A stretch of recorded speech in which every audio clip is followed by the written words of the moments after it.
let's make flour tortillas.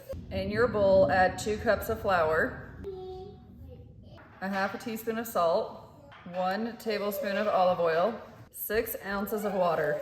I'm gonna go ahead and start mixing it with a fork. I'm gonna go ahead and get it out on my countertop, so I'm gonna sprinkle some flour. And then now go ahead and knead this for about 3 to 5 minutes. If it's too sticky, add a little bit of flour. Now that I have that all kneaded, I'm gonna go ahead and place it back in my bowl. And I'm going to cover and just let this rest for about 15 to 20 minutes. Now that it's been about 15 minutes, I'm gonna sprinkle my countertop with some flour. Go ahead and get your dough. And you can divide this into 8 to 10 pieces. After you have them divided, you're just gonna roll them into balls.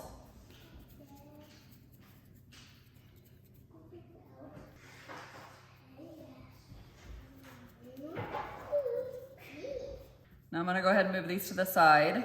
Go ahead and take one of your balls, and then you're gonna roll it out to about 6 to 8 inches in diameter. And then go ahead and roll out your next one.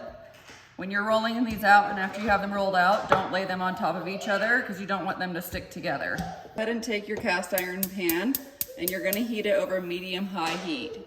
You want this pretty hot before you put your first flour tortilla on it. Now that my pan is hot, I'm gonna add my first tortilla and you're gonna let this cook for about a minute on each side. I'm gonna go ahead and flip it. And then go ahead and remove it. Add your next one. And you will repeat this until you have all 8 of them cooked. I'll put the full recipe in the description below, but follow me for more recipes.